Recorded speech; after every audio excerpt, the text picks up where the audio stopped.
He slammed his fist against the bar so hard that the bottles rattled on the shelves.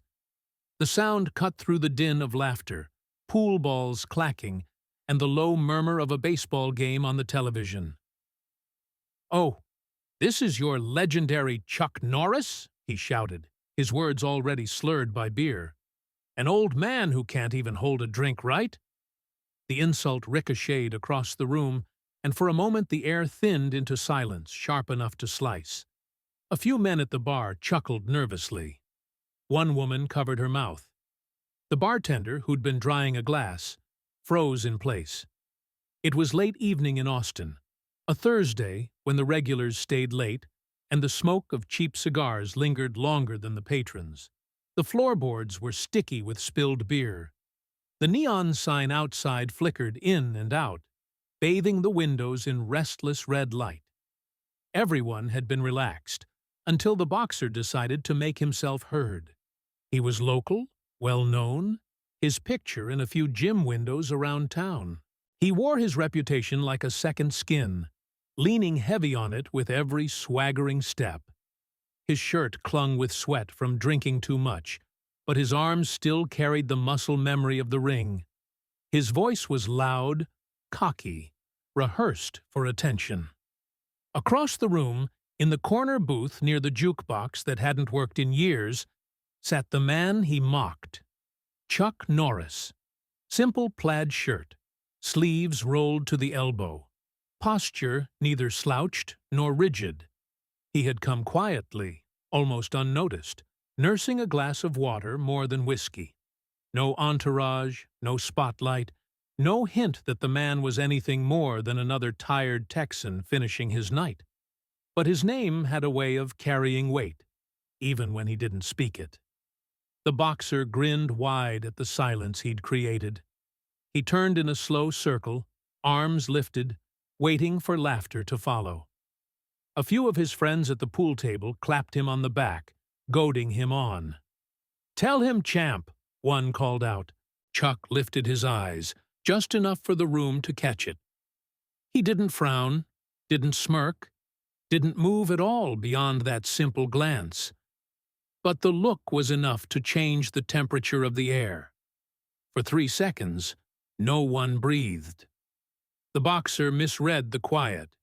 He mistook it for approval. He raised his glass in a toast to himself and shouted again. "What? Nothing to say, old man? Legends don't stay legends forever." This time the laugh came louder, but uneven. Some joined in. Others shifted uncomfortably on their stools. One older man muttered into his beer, "He don't know who he's talking to." The bartender risked a glance at Chuck. Still, he didn't move. His hands rested calmly on the table, the glass untouched. That calmness began to work on the crowd. The louder the boxer barked, the more noticeable the silence at the corner booth became.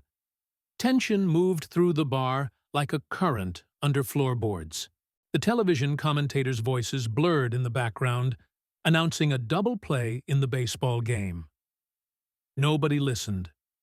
All eyes, even those pretending not to watch, circled back to the same spot.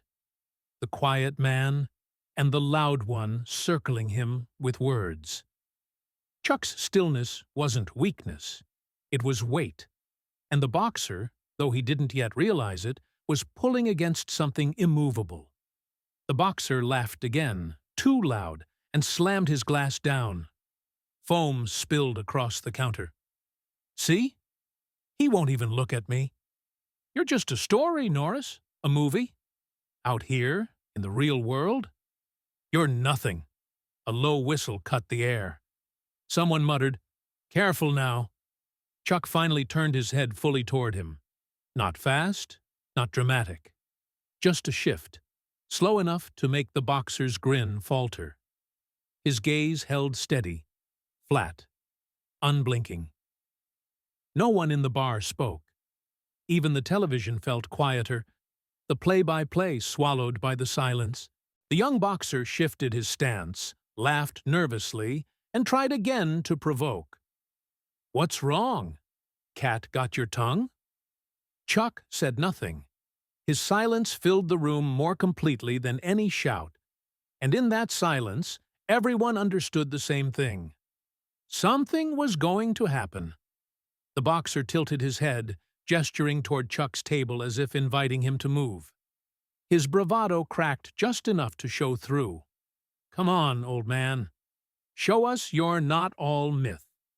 Still, Chuck didn't rise. His chest lifted once with a measured breath.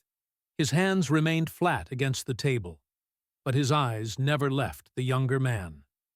The quiet had grown unbearable. Even those who wanted to laugh now found themselves unable. Glasses clinked softly as people set them down, unwilling to miss what might come next. A young woman near the door whispered, "He's not joking." Her date, eyes fixed on Chuck, shook his head slowly. The boxer clenched his fists, restless energy spilling out of him. He thrived on noise, on response, on the spark of escalation. But against silence, his fire stumbled. And then Chuck's lips parted. His voice was calm, level, carrying through the bar without strain. "I didn't come here to fight." The words landed heavier than fists. For a second, the boxer froze. Then he barked a laugh, trying to drag the crowd back to his side. "Hear that?" He's scared to even stand up. Shouts followed from the back, half mocking, half encouraging. "Yeah, make him stand." Chuck exhaled slowly, pushed his chair back, and rose to his feet. The sound of wood against wood seemed louder than it should.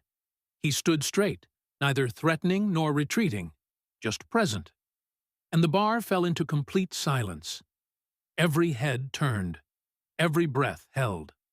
The boxer's grin twitched, uncertain. The moment stretched, fragile and electric, balanced on the edge of the first move. Just wondering, "Where are you watching from? Write it down, Bello." The boxer finally broke the standoff. He shoved away from the bar, weaving through the crowd until he towered over the corner booth. Sweat glistened on his brow, his jaw set with drunken bravado. He bent down just enough so his words would carry to every ear. "You're nothing but a legend on a screen," he sneered, voice thick with beer. "Real fighters bleed under house lights, not in front of cameras."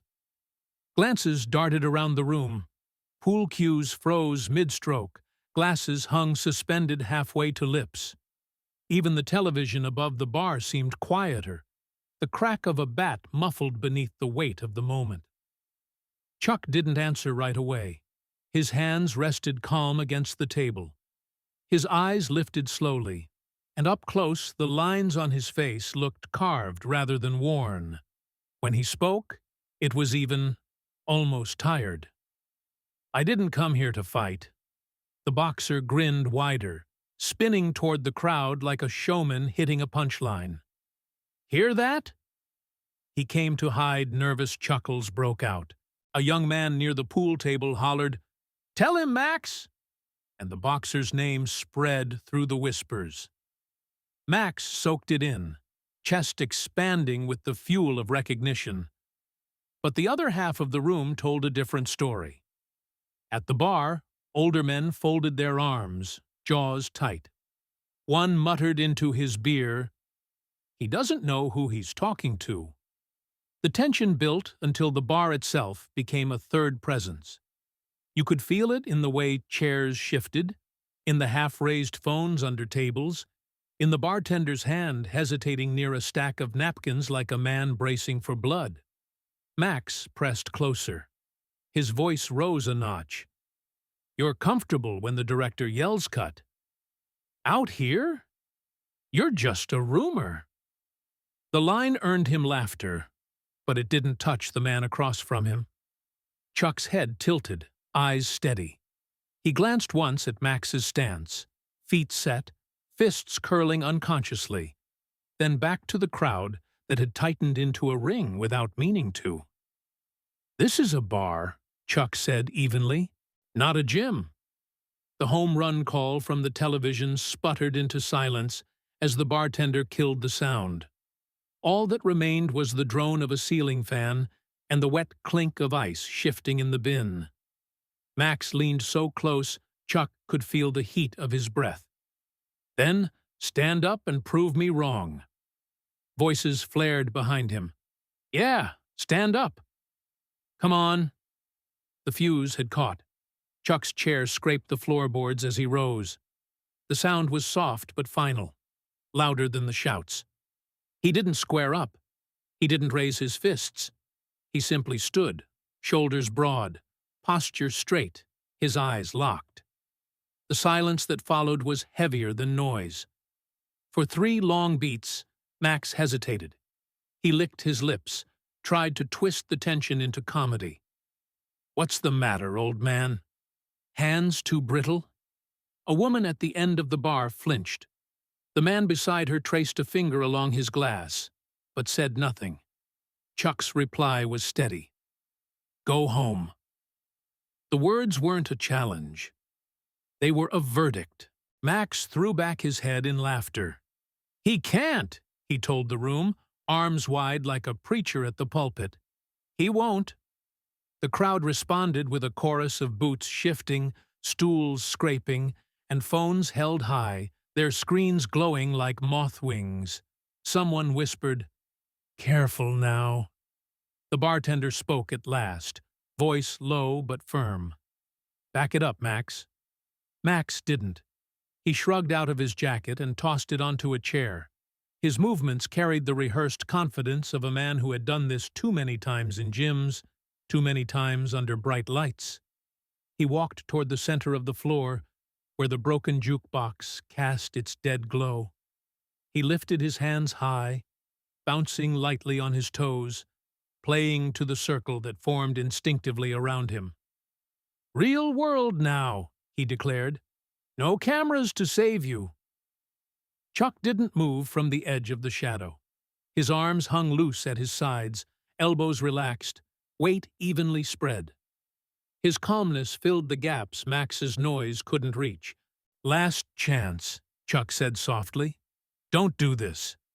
The warning made a few men glance nervously toward the door, ready to slip out before the first blow. But Max only smiled, tasting pride and stale beer. You blinked, he lied.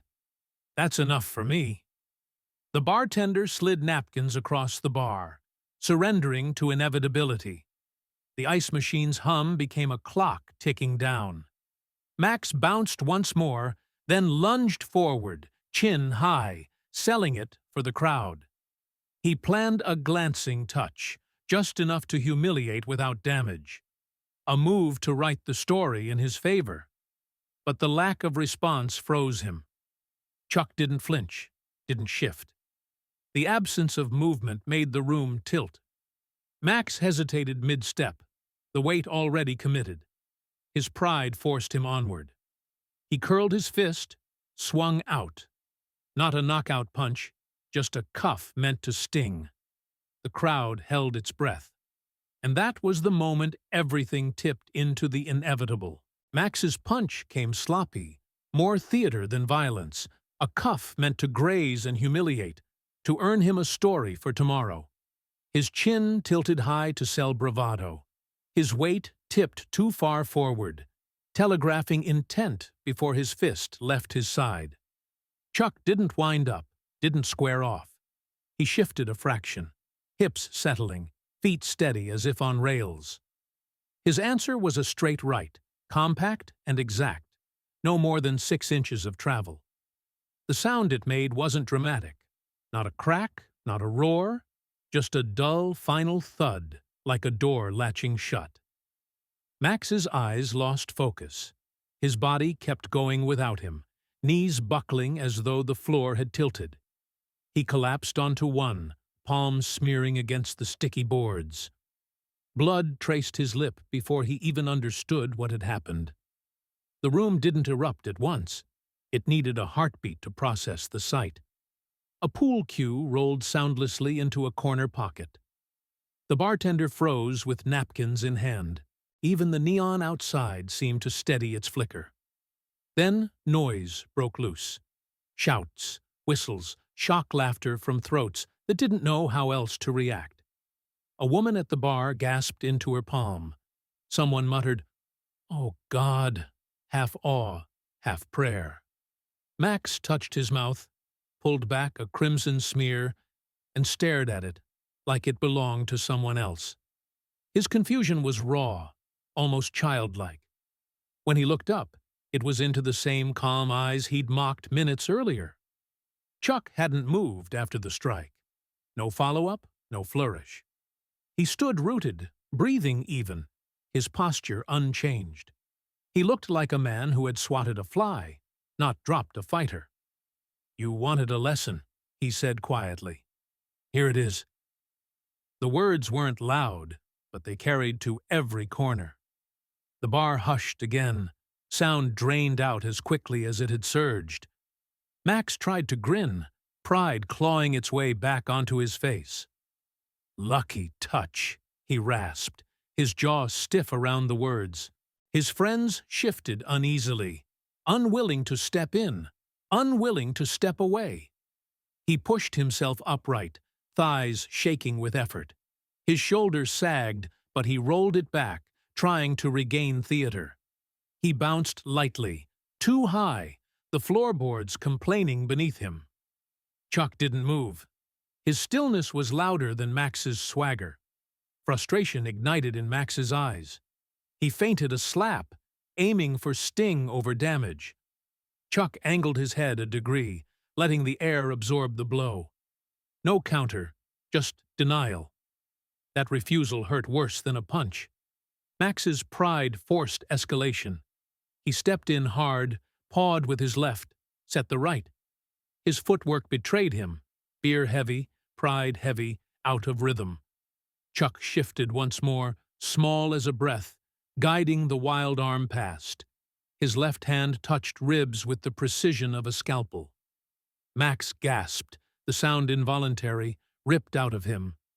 The crowd responded with a low groan, recognition passing from body to body. Not excitement, understanding. Chuck's voice again. "Stop." Not a command, an invitation. Max shook his head, blood bright on his teeth. Pride had him now, not sense. He squared his shoulders, tried to find a new angle, and threw himself forward. The punch he finally committed to carried speed, but no timing. Chuck wasn't there when it landed. The fist hit only air, its weight dragging Max further off balance. Time stretched. The crowd inhaled as one. Max's knee struck the floorboards again, harder this time, rattling glass on the bar. He caught himself with a palm, leaving a red smear where blood mixed with spilled beer. His breath came in ragged gulps, chest heaving. The bartender finally spoke, voice flat. "That's enough." Chuck didn't echo him. He raised one hand, palm open. Not warning, offering. "Walk away." The boxer's gaze flicked from Chuck to the crowd. Phones hovered higher now, their screens glowing. His friends stared at their shoes.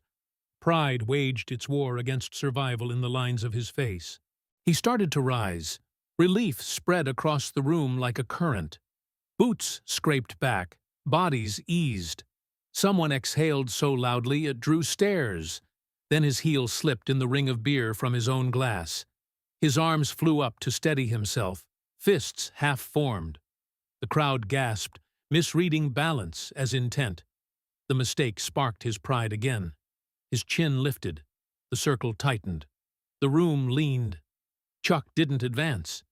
He stayed exactly where he was, waiting, letting silence press harder than any blow. Max rolled his shoulders, set his stance once more. The tremor in his thigh betrayed him, but his grin held. He breathed deep, sharp through the nose, trying to summon another round of courage. Phones steadied, lenses aimed. The bartender set the napkins neatly in a row. And the bar, every patron, every breath, hung at the edge of the next moment, caught between two possibilities.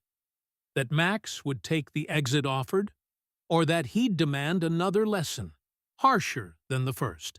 Max forced himself up again, red-faced from blood and shame, hair plastered with sweat. His chest heaved like a bellows, and every breath came jagged, but his pride wouldn't let him stay down. He staggered to his feet, wobbling, then snapped his head back and roared, "I'm not finished!" The bar erupted in noise, the kind that made the walls feel thinner. Half the crowd wanted blood. They hollered, clapped, stomped their boots. "Come on, Max! Again!" The other half whispered to each other, voices sharp with unease.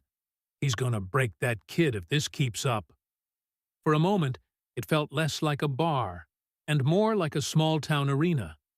The air vibrated with divided loyalties, cheers clashing with warnings, the hum of fear woven into the noise. Max raised his fists again, but his stance was gone, broken by fatigue and drink. His movements had lost the crisp edges of a trained fighter. His arms flailed wide, his footwork sloppy, each step dragging like he was pushing through mud. Chuck didn't press him.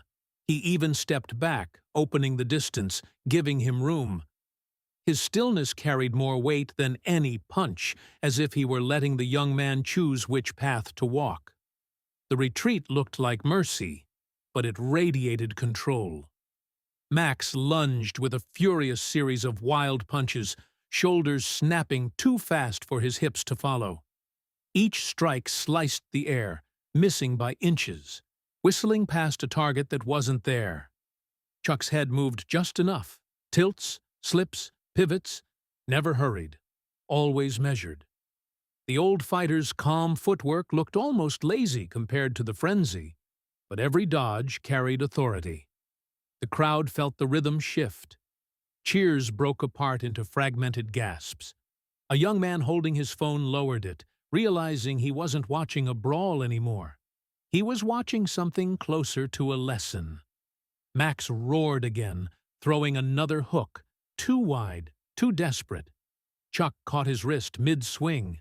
The room froze as the older man leaned in, lips near the young fighter's ear, his voice so low it forced the silence to deepen.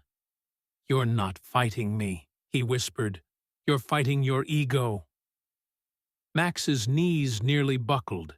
His eyes darted side to side, searching the room, but no one laughed.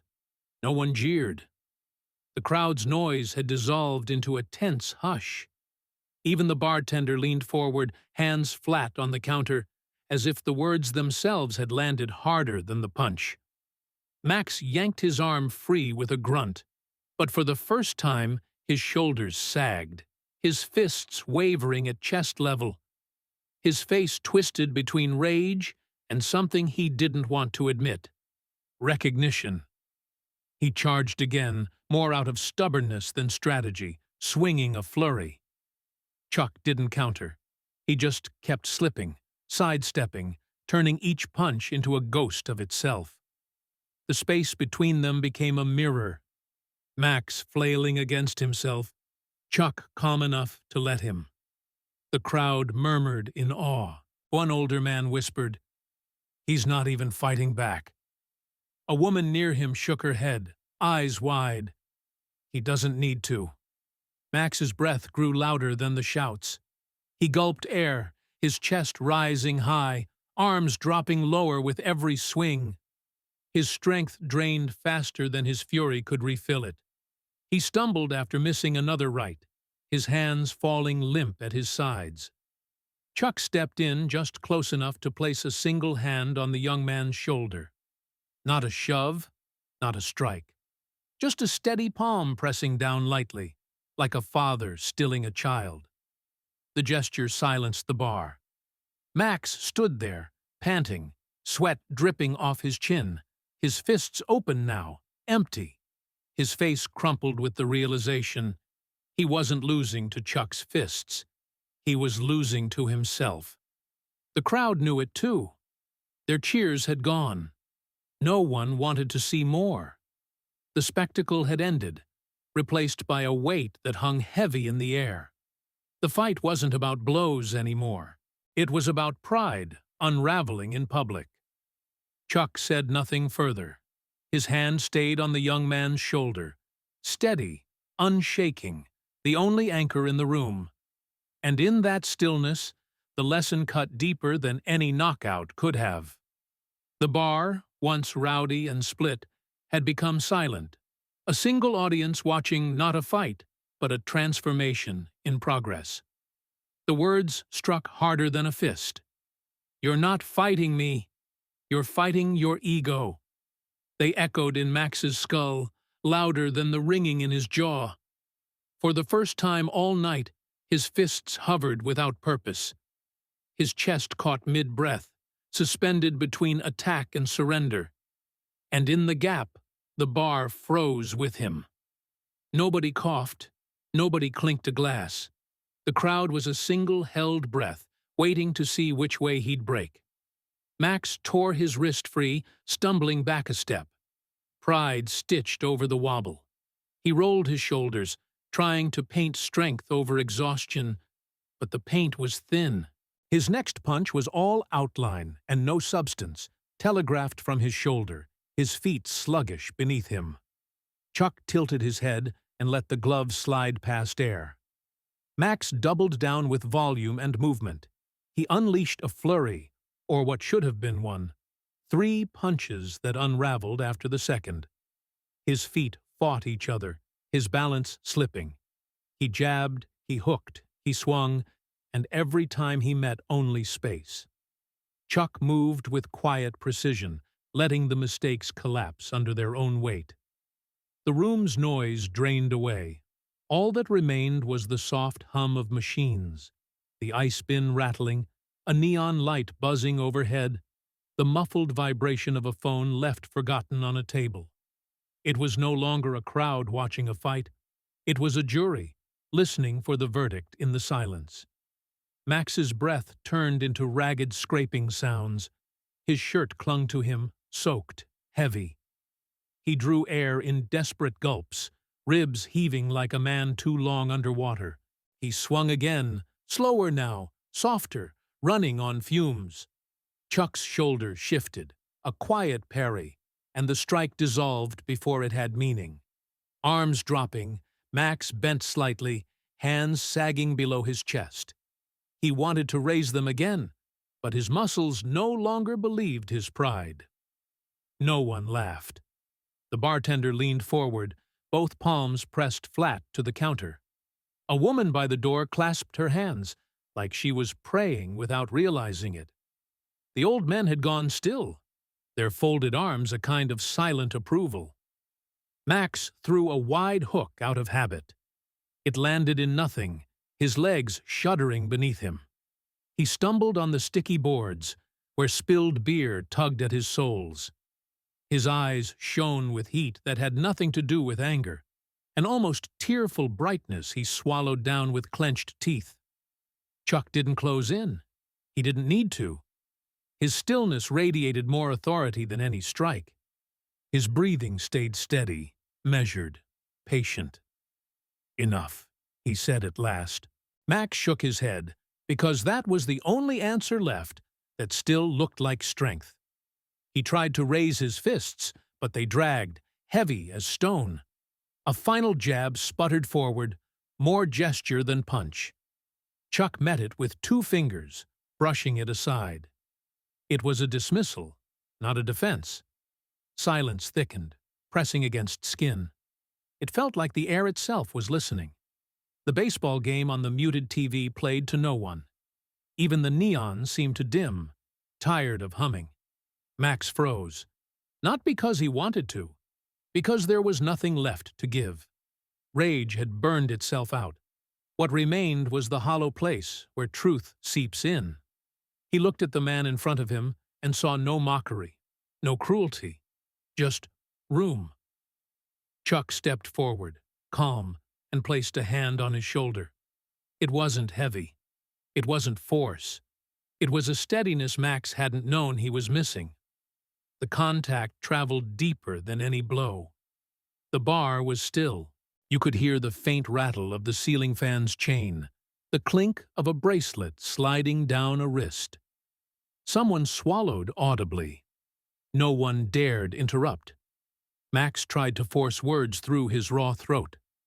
"Again," he croaked, but the sound betrayed him. It was thin, cracked, empty of conviction. The syllable died in the air. Chuck's hand didn't leave his shoulder. "Not with me," he said softly. The words shifted Max's posture without moving his body, turned him slightly towards something he hadn't faced all night, himself. He looked past Chuck to the faces around him. The phones weren't raised now. They hung loose at people's sides, recording forgotten. The hungry gleam of entertainment had drained away, replaced with something harder to carry. Pity, concern, respect. His friends stared at the floor. Even the bartender's eyes held no judgment, only steady understanding. Max tried to summon a grin, to paste the night into a story he could control. "I went toe-to-toe with a legend, just slipped up." But the lie never reached his lips. His chest sank with a long, rough exhale. It wasn't surrender, not exactly. It was human. Chuck lifted his hand away, returning the weight. The gesture wasn't triumph. It was permission. Max's shoulders sagged, squared, sagged again. He nodded once, tiny, almost imperceptible. He turned toward the stool where his jacket lay crumpled. It looked less like a trophy now, and more like a place gravity had been saving for him. His knees bent halfway, then straightened again, pride clawing for one last stand. The bar leaned with him, caught between endings. A friend shifted as if to help, then stopped, realizing help would only take something away. Someone whispered, "Let him do it himself." Max looked at his hands, bloody, swollen, raw. He flexed his fingers and felt nothing useful. He lifted his gaze to Chuck, searching for contempt, and finding none. Only space. Only the chance to choose differently. His arms dropped fully at his sides, hitting his thighs with two exhausted thuds. The sound echoed louder than cheers. The silence softened. The neon buzzed back to life. The ice machine exhaled. Someone at the back slid their phone into a pocket. Chuck stepped back half a pace, giving room. The old men uncrossed their arms. The woman by the door unclasped her hands. The bartender picked up a towel and folded it neatly, ready to offer, but not impose. Max's breathing slowed. His eyes cleared. He reached for the stool, missed once, then found it. His fingers clutched the edge, knuckles trembling. He didn't sit right away, but the weight in his body said he would. Chuck's voice came one last time, steady, patient. "Stop before the hurt stops," meaning anything. The words sank into Max like water through dry soil. His shoulders dipped, his head bowed, and the nod that followed was small but true. The crowd finally let itself breathe again. Not applause, not jeers, just the sound of life resuming, softer, heavier, changed. And in that fragile stillness, everyone knew the fight was over, though no bell had rung. Max sat heavily on the stool, the fight gone from his limbs. His knuckles were raw, his lips split, but the damage wasn't what weighed on him. It was the silence pressing down. He stared at his hands as if they belonged to someone else, the boy inside him suddenly exposed. The bartender slid a folded towel across the counter. No announcement, no fuss, just there if Max wanted it. He pressed it to his mouth, pulled it away, saw pink blooming through the cloth. A woman nearby pushed napkins toward him. An older man nudged another stool close, wordless gestures of care that made the air feel heavier. Chuck didn't move to claim victory. He stood steady, hands at his sides, his calm filling the space where violence might have lived. The lesson was already written. He had no need to underline it. Max cleared his throat, voice rasping. I wanted to show I was strong." The words were small, almost swallowed by the hum of neon. He tried again, louder this time but no less fragile. "Turns out I'm just a kid." Nobody clapped. They only listened. The honesty stung sharper than any strike. He looked around the room. Phones were down, faces sober, the hunger for spectacle gone. His friends hovered nearby, unsure whether to step in or shrink away. The bartender set a glass of water beside him and left it there. No charge, no comment. Max sighed, shoulders slumping. "I thought if I took something from you, I'd be someone in here," he admitted, eyes flicking toward Chuck. "I guess I wanted a shortcut." Chuck's answer was silence. Not cold, not cruel, just space. It let Max own his words. From the back of the room came a tentative clap. Then another. Slowly it spread. Not the roar of a crowd, but the steady rhythm of respect. They weren't applauding a knockout. They were acknowledging restraint. The night had ended without broken bones, without police, because one man had chosen not to prove what didn't need proving. Max shook his head at the sound, embarrassed. "Don't clap for me," he muttered, pressing the towel harder to his lip. But the clapping wasn't for him.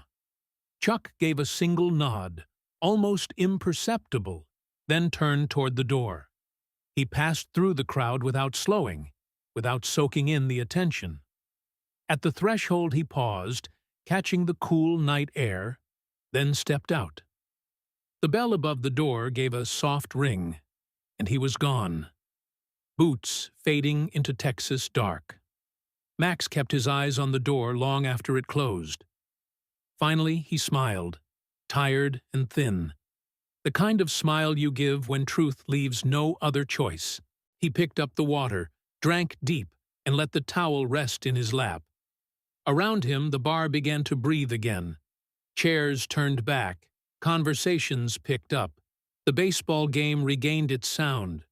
A man chalked his pool cue. Someone laughed too loudly at a joke. Life reassembled itself in small pieces. But the atmosphere was changed. Not bigger, not louder, truer.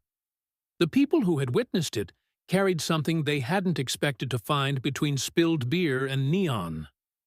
Max flexed his bruised hands, staring at the swollen knuckles. They looked less like weapons now, more like tools he didn't yet know how to use. He whispered, mostly to himself, "I'll be better." No one answered. They didn't need to. The lesson was his alone. And if a voice had spoken for the room, it would have sounded quiet, almost reverent. Real strength isn't beating others. Real strength is facing yourself, and doing it before the damage stops, meaning anything at all.